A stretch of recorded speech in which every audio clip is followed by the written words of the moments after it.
Hello നമസ്കാരം എല്ലാവർക്കും പുതിയൊരു വീഡിയോയിലേക്ക് സ്വാഗതം. അപ്പോൾ ഇന്നത്തെ ചെറിയൊരു വ്ളോഗാണ്. നമ്മളൊരു പംകിൻ പാച്ച് കാണാൻ പോകുന്നുണ്ട്. അപ്പോൾ അതിൻ്റെ കുറച്ച് കാഴ്ചകൾ ഉൾപ്പെടുത്തിയിട്ടുള്ള ഒരു വീഡിയോ ആണ്. അപ്പോൾ ഇന്നിപ്പോൾ ഒരു വീക്ക് ഡേ ആണ് നമ്മൾ പോകുന്നത്. അധികം തിരക്കൊന്നും ഉണ്ടാവില്ല എന്ന് വിചാരിച്ചിട്ടാണ് വീക്ക് ഡേ പോകുന്നത്. നല്ല വെയിലൊക്കെ ഉണ്ട്, പക്ഷേ ടെമ്പറേച്ചർ എന്ന് പറയുന്നത് ഒരു 8-9 ഡിഗ്രി സെൽഷ്യസ് ആയിരുന്നു. അപ്പോൾ ഇപ്പോൾ ഈ നമ്മൾ പോയിക്കൊണ്ടിരിക്കുന്നത് മെട്രോ ടൗൺ എന്ന് പറഞ്ഞൊരു ഏരിയ ആണ്. നല്ലൊരു പോപ്പുലർ ആയിട്ടുള്ള ഒരു ഏരിയ ആണ്. ഒരുപാട് പേര് താമസിക്കാനും അതുപോലെ സെൻട്രൽ ആയിട്ടുള്ള ഒരു ലൊക്കേറ്റഡ് ആയിട്ടുള്ള ഒരു ഏരിയ ആണ്. ഒരുപാട് മോളും നല്ല നല്ല സ്കൂൾസും റെസിഡൻഷ്യൽ ഏരിയ ഒക്കെ ഉള്ളൊരു സ്ഥലമാണ്. അപ്പോൾ നല്ല ഫോൾ കളേഴ്സൊക്കെ നമ്മൾക്ക് ഇപ്പോൾ കാണാം. പക്ഷേ നമ്മളിപ്പോൾ പോകുന്നത് റിച്ച്മണ്ട് എന്ന് പറഞ്ഞൊരു സ്ഥലത്തേക്കാണ്. റിച്ച്മണ്ട് യൂഷ്വലി നമ്മളിപ്പോൾ സർവേ ഭാഗമൊക്കെ കൂടുതൽ ഇന്ത്യൻസ് ആണെന്ന് പറയുന്ന പോലെ റിച്ച്മണ്ട് ഏരിയ കൂടുതലും ഏഷ്യൻ ചൈനീസ് പോപ്പുലേഷനുള്ളൊരു സ്ഥലമാണ്. അപ്പോൾ അവിടെയുള്ളൊരു ഫാമിലാണ് അപ്പോൾ ഈ ഒരു പംകിൻ പാച്ചൊക്കെ വെച്ചിരിക്കുന്നത്. അപ്പോൾ ഫോൾ സീസണിലെ ഓരോ ആക്ടിവിറ്റീസാണ് ഇതുപോലെ ആപ്പിൾ പിക്കിങ്, പിന്നെ പംകിൻ പാച്ചിൽ പോവുക, അല്ലെങ്കിൽ പംകിൻ കാർവിങ് ഒക്കെ ചെയ്യുക. ഇപ്പോൾ ഹാലോവീനൊക്കെ ആകുമ്പോൾ സാധാരണ ആൾക്കാർ ചെയ്യുന്നതാണ്. പക്ഷേ ഈ കൊല്ലം അങ്ങനെ കാര്യമായിട്ടൊന്നും ഉണ്ടാവില്ല, കാരണം ഒരുപാട് സ്ഥലത്ത് ഇങ്ങനെ റെസ്ട്രിക്ഷൻസ് ഒക്കെ ഉണ്ട്. അപ്പോൾ എല്ലാം ലിമിറ്റഡ് ആയിട്ടായിരിക്കും എന്തായാലും ആക്ടിവിറ്റീസൊക്കെ ഉണ്ടാവുക. ഏതായാലും നമ്മൾ ആ ഒരു റിച്ച്മണ്ട് ആ ഒരു ഏരിയ എത്തി. അവിടെ നിന്ന് ഇങ്ങനെ ഫുൾ ഓപ്പൺ സ്പേസസ് ആയിരുന്നു. നമ്മൾ ആ കൺട്രി സൈഡ് എന്നൊക്കെ പറയുന്ന പോലെ ഇങ്ങനെ ഫുൾ ഓപ്പൺ ഫീൽഡ്സും നടുക്ക് ഇങ്ങനെ വലിയ വലിയ വീടുകളൊക്കെ ആയിരുന്നു ആ ഒരു സ്ഥലത്ത് കാണാൻ പറ്റിയിട്ടുണ്ടായിരുന്നത്. അപ്പോൾ ടിക്കറ്റ്സൊക്കെ നമ്മൾ നേരത്തെ ഓൺലൈൻ തന്നെ എടുത്തു, 3 ടിക്കറ്റ്സ്. അതുപോലെ തന്നെ അവിടെ വാഗൺ റൈഡ് എന്നൊക്കെ പറഞ്ഞിട്ടുണ്ട്, പിന്നെ ഫാമേഴ്സ് മാർക്കറ്റ് ഉണ്ട്, പിന്നെ ഒരു ഡാലിയ ഗാർഡനും ഒക്കെ ഉണ്ടെന്ന് പറയുന്നത്. അപ്പോൾ അങ്ങനെ കുറച്ച് കുട്ടികൾക്കായിട്ട് കുറച്ച് ടൈം സ്പെൻഡ് ചെയ്യാനുള്ള പോലെയായിരുന്നു അവർ അതൊക്കെ പ്ലാൻ ചെയ്തിട്ടുള്ളത്. നമ്മളിപ്പോൾ വാഗൺ റൈഡും അതൊന്നും എടുത്തിട്ടില്ല, ജസ്റ്റ് ആ ഒരു പംകിൻ പാച്ചും ഡാലിയ ഗാർഡനും രണ്ടും ഒന്ന് കണ്ടിട്ട് വരാമെന്ന് വിചാരിച്ചു. ഏതായാലും നമ്മളവിടെ എത്തി. പാർക്കിംഗ് അങ്ങനെ കുഴപ്പമൊന്നും ഉണ്ടായിരുന്നില്ല, അധികം തിരക്കൊന്നും ഉണ്ടായിരുന്നില്ല. ഞാൻ പറഞ്ഞ പോലെ വീക്ക് ഡേ ആയതുകൊണ്ട്. അപ്പോൾ അവിടുന്ന് ടിക്കറ്റൊക്കെ എടുത്ത് അവിടെ ചെറിയൊരു ഫിലിം ഷൂട്ടിംഗ് പോലെ നടക്കുന്നുണ്ടായിരുന്നു. അപ്പോൾ നോക്കിയപ്പോൾ അതൊരു ഫിലിം സ്കൂളിലെ കുട്ടികൾ, ഐ തിങ്ക് സ്റ്റുഡൻസ് ആയിരുന്നു. ഒരു ഷോർട്ട് ഫിലിം പോലെയായിരുന്നു അവർ ചെയ്യുന്നുണ്ടായിരുന്നത്.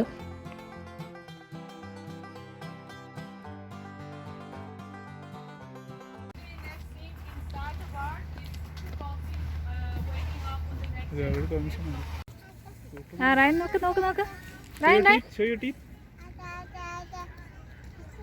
This is dinosaur. എവിടെ ഡൈനോസർ കാണിച്ചേ? കാണിക്കലാ. This is a dinosaur. Big dinosaur. ഇതാ ഒച്ചല്ലാക്കുന്ന ഡൈനോസറാണ്. ഇതാ Rhine.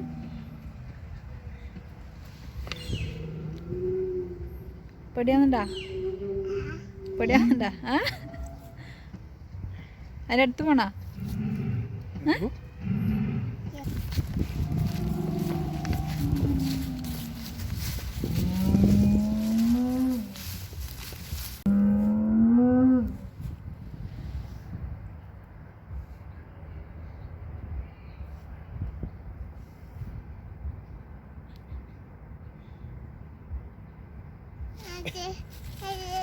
Cindy? Are you scared? അപ്പോൾ ഏതായാലും നന്നായിരുന്നു ആ ഡൈനോസർ. നല്ല കുട്ടികൾക്ക് അറ്റ്ലീസ്റ്റ് നല്ലൊരു റിയലായിട്ട് തോന്നുന്നുണ്ടായിരുന്നു. എനിവേസ് അവിടെ 2-3 ഇതുപോലത്തെ പംകിൻ പാച്ചസ് ഉണ്ടായിരുന്നു. അപ്പോൾ നമ്മൾ ആദ്യം തന്നെ ആ ഒരു ഡാലിയ ഗാർഡൻ ഒന്ന് പോയി നോക്കാമെന്ന് വിചാരിച്ചു. സൈഡിൽ 1-2 ഇങ്ങനെ ഫുഡ് ട്രക്സ് പോലെയും വെച്ചിട്ടുണ്ടായിരുന്നു, ഡോനട്ട്സൊക്കെ കൊടുക്കുന്ന പോലത്തെ. പക്ഷെ നമ്മൾ പിന്നെ അതൊന്നും ട്രൈ ചെയ്യാൻ നിന്നില്ല. അപ്പം ഓവറോൾ നല്ലൊരു ആംബിയൻസ് ഒക്കെ ആയിരുന്നു. എനിക്ക് തോന്നുന്നു കുറേ നാൾക്ക് ശേഷം പുറത്ത് പോകുന്നതുകൊണ്ട് തോന്നിയതും ആവാം. പക്ഷേ ഓവറോൾ എന്തായാലും നല്ലൊരു ഫീലായിരുന്നു അവിടെ ആക്ച്വലി.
Dahlia garden നന്നായിട്ടുണ്ടായിരുന്നു. അപ്പോൾ ശരിക്കും ഒരു സർപ്രൈസ് തന്നെയായിരുന്നു. യൂഷ്വലി ഇവിടെ സമ്മറിലാകുമ്പോൾ ഇതുപോലെ ട്യൂലിപ്പ് ഫെസ്റ്റിവൽ എന്ന് പറഞ്ഞിട്ടുണ്ടാലും പല പല കളറിലുള്ള ഒരു ട്യൂലിപ്പ് ഫ്ലവേഴ്സ്. അതുപോലെ ഫസ്റ്റ് ടൈമാണ് ഇങ്ങനെ ഒരു ഡാലിയ ഗാർഡൻ എന്ന് പറഞ്ഞിട്ട് കാണുന്നത്. നല്ല രസമായിരുന്നു, ഡിഫറെൻറ്റ് കളേഴ്സ്. പിന്നെ മോനും ഭയങ്കര ഇഷ്ടമായി. ഇതുപോലെ ഓപ്പൺ സ്പേസ് കിട്ടിയപ്പോൾ അവൻ കുറേ അങ്ങോട്ട് ഓടി കളിച്ചു. അതിൻ്റെ അടുത്ത് തന്നെ ഒരു പാച്ച് അവിടെ വെച്ചിട്ടുണ്ടായിരുന്നു. അതിൽ ചെറിയ പംകിൻസ് ആയിരുന്നു. അപ്പോൾ നമ്മൾ പിന്നെ വേറെ ഒരു വലിയ പാച്ച് ഉണ്ടെന്ന് പറഞ്ഞിട്ട് അതിൻ്റെ അടുത്തേക്ക് പോയി. ആക്ച്വലി അവിടെ നിന്ന് തന്നെ ഒരു ചെറിയ പംകിൻ എടുത്താൽ മതിയായിരുന്നു. കാരണം ഈ പംകിൻ പാച്ചിൽ നല്ല വലിയ ഒരു പംകിൻസ് ആയിരുന്നു ഉണ്ടായിരുന്നത്. അപ്പോൾ നമുക്ക് ചെറിയ ഒന്ന് പരിധി എടുക്കാൻ കുറച്ച് പാടുപെട്ടു. അഗെയിൻ ഫസ്റ്റ് ടൈമാണ് ഇത്രയും ഒരു ദൂരം വരെ ഇങ്ങനെ പംകിൻസ് അവർ വെച്ചിട്ടുണ്ടായിരുന്നു. അപ്പോൾ അത് നല്ല ഫസ്റ്റ് ടൈമാണ് ഇങ്ങനത്തെ ഒരു കാഴ്ച കാണുന്നത്. നല്ല വലിയ പംകിൻസ് ആയിരുന്നു. യൂഷ്വലി ആൾക്കാർ ഇത് ഡെക്കറേറ്റ് ചെയ്യാനും അതിൻ്റെ ഉള്ളിലത്തെ സാധനങ്ങളൊക്കെ മാറ്റിയിട്ട് അത് കാർവിങ് ഒക്കെയാണ് യൂഷ്വലി ചെയ്യാറ്. അപ്പോൾ നമ്മളേതായാലും 3 പേർക്ക് 3 ടിക്കറ്റിന് ആക്ച്വലി 3 പംകിൻസ് എടുക്കാമായിരുന്നു. പക്ഷേ നമ്മൾ ജസ്റ്റ് വെറുതെ എടുത്തിട്ട് ഏതായാലും ഇക്കൊല്ലം കാർവിങ് ഒന്നും ചെയ്യുന്നില്ല എന്ന് വിചാരിച്ചു. അപ്പോൾ ജസ്റ്റ് എടുത്തിട്ട് ഒരു ചെറിയ ഒന്ന് മാത്രം നോക്കിയെടുക്കാമെന്ന് വിചാരിച്ചിട്ട് കുറേ പരിധി ഒന്ന് ചെറുതൊന്നും എടുക്കാൻ. പക്ഷേ ഫൈനലി ചെറിയ ഒന്ന് കിട്ടി. അപ്പോൾ അതെടുത്തു. അപ്പം ഞാനിത് എടുത്ത് പൊന്തിക്കാൻ നോക്കുന്നൊക്കെ കണ്ടിട്ട് മോനും അവനും ഇങ്ങനെ എടുത്ത് പൊന്തിക്കാനൊക്കെ ശ്രമിക്കുന്നുണ്ടായിരുന്നു.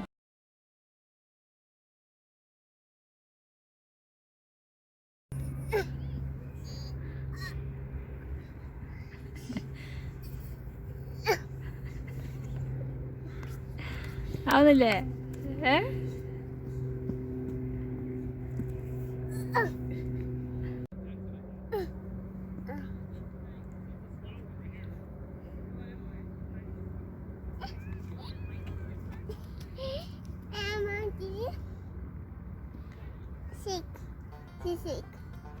അപ്പോൾ ഇതായിരുന്നു നമ്മുടെ ആ ഒരു ചെറിയൊരു പംകിൻ പിക്കിങ് ആ ഒരു എക്സ്പീരിയൻസ് എന്ന് പറയാൻ. ചെടികളൊന്നും അധികം ഉണ്ടായിരുന്നില്ല, ഓൾമോസ്റ്റ് എല്ലാം ഉണങ്ങിയിട്ടുണ്ടായിരുന്നു. അപ്പോൾ ഞാൻ പറഞ്ഞ പോലെ ഫസ്റ്റ് ടൈമാണ് ഇത്രയും ഇങ്ങനെ ഓപ്പൺ ഫീൽഡിൽ ഇത്രയും പംകിൻസൊക്കെ കാണുന്നത്, ഇത്രയും വലിയ സൈസിൽ. ഹോപ്പ്ഫുള്ളി നെക്സ്റ്റ് ഇയർ ആകുമ്പോൾ കുറച്ച് ആ ഒരു കാർവിങ് ഒക്കെ ചെയ്യാമെന്ന് വിചാരിക്കുന്നു. പണ്ട് നമ്മൾ ചെറുപ്പത്തിൽ നാട്ടിലിങ്ങനെ ഈ കുമ്പളങ്ങ, വെള്ളരിക്ക അങ്ങനെയൊക്കെ കണ്ടിട്ടുള്ള ഓർമ്മയുള്ളൂ. പക്ഷേ ഇവിടെ വന്നിട്ട് ഇങ്ങനെ ഇത്രയും വലിയ ഫീൽഡിൽ ഇത്രയും സ്പേസിൽ കാണുന്നത് ഫസ്റ്റ് ടൈമാണ്. അപ്പോൾ കൂട്ടത്തിൽ ചെറുതെന്ന് തോന്നിക്കുന്ന ഒരു പംകിൻ എടുത്തിട്ട് പിന്നെ നമ്മൾ അവിടെ നിന്ന് ഇറങ്ങി.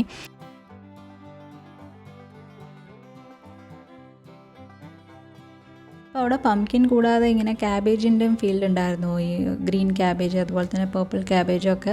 അപ്പോൾ കുറേ ഓടിക്കളിക്കുകയും പിന്നെ ആ ഒരു പംകിൻ വെയ്റ്റ് ലിഫ്റ്റിംഗ് ഒക്കെ ചെയ്തുകൊണ്ട് ഭയങ്കരമായിട്ട് ക്ഷീണിച്ചു മോൻ. അപ്പോൾ നമുക്കങ്ങനെ ഫാമേഴ്സ് മാർക്കറ്റൊന്നും പോകാൻ പറ്റിയില്ല. കഴിഞ്ഞ ഹാലോവീന് ഡേ കെയർ ഒക്കെ ഉണ്ടായിരുന്നു. അപ്പോൾ ആ സമയത്ത് പാൻഡയൊക്കെ ആയിട്ടായിരുന്നു ഡ്രസ്സപ്പ് ചെയ്തിട്ടുണ്ടായിരുന്നത്. ഇക്കൊല്ലം ഡൈനോസറിൻ്റെ കോസ്റ്റ്യൂമാണ് വാങ്ങിയിട്ടുള്ളത്, ഡൈനോസറും അതുപോലെ ബെയറും. അപ്പോൾ ഒന്നുമില്ലെങ്കിലും അറ്റ്ലീസ്റ്റ് വീട്ടിലെങ്കിലും ഇങ്ങനെ ഇട്ട് കളിക്കാൻ അവനൊരു എൻ്റർടൈൻമെൻറ്റ് ആയല്ലോ എന്ന് വിചാരിച്ചിട്ട്. അപ്പോൾ ഫോട്ടോസ് എന്തായാലും ഞാൻ ഇൻസ്റ്റാഗ്രാമിൽ അപ്ലോഡ് ചെയ്യാം. അപ്പോൾ ഇന്നത്തെ ചെറിയൊരു വ്ളോഗായിപ്പോയി എന്നറിയാം, ബട്ട് ജസ്റ്റ് ഈ ഒരു എക്സ്പീരിയൻസ് ഷെയർ ചെയ്യണമായിരുന്നു. അപ്പോൾ വീഡിയോ ഇഷ്ടപ്പെട്ടെങ്കിൽ എന്തായാലും ലൈക്കും കമൻറ്റും ഒക്കെ ചെയ്യുക. നമുക്ക് അടുത്ത ആഴ്ച വീണ്ടും പുതിയൊരു വീഡിയോയിൽ കാണാം. അപ്പോൾ എല്ലാവരും ടേക്ക് കെയർ, ബൈ.